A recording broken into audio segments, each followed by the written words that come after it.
আসসালামু আলাইকুম। আপনাদের উপস্থিত সবার মতো আমি খুব অভিভূত। মানে কিভাবে মনের ভাব প্রকাশ করা যায় বোঝা কঠিন হয়ে গেছে। বাংলাদেশি হিসেবে নিজেকে এখন অনেক উচ্চতার মাপে অনুভব করছি।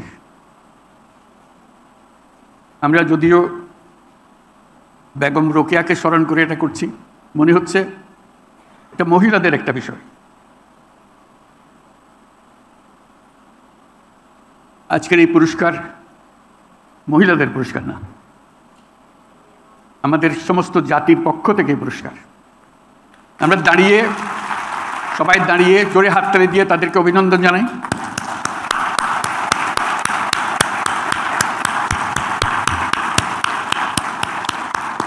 ধন্যবাদ। সারা জাতি এই অভিনন্দনে শরীক হবে।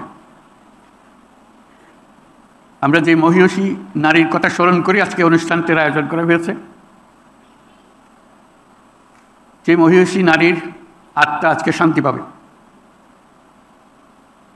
তিনি যে কল্পনা করেছিলেন,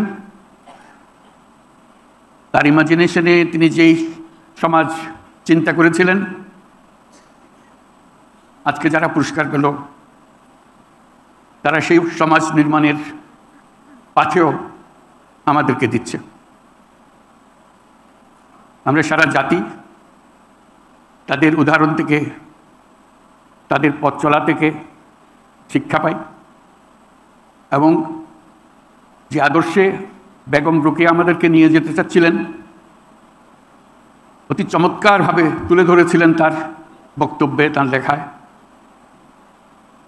আজকে যে চারজন পুরস্কার পেলেন, যারা রোকেয়ার সেই পথে আমাদের জাতিকে তুলে দিল, এগিয়ে দিল, আমরা ভাগ্যবান, আমরা ভাগ্যবতী। আমরা 100 বছর পরেও আরেকজন রোকেয়া সৃষ্টি করতে পারি নাই, এটা আমাদের দুর্ভাগ্য। দিক নির্দেশনা দিয়ে গেছেন, যেসব স্বপ্ন দেখিয়ে গেছেন, এই স্বপ্নকে আমরা আমলে আনতে পারি নাই। কথা বলেছি, অগ্রসর হতে পারি না। আজকে তার জন্ম উপলক্ষে যে আয়োজন,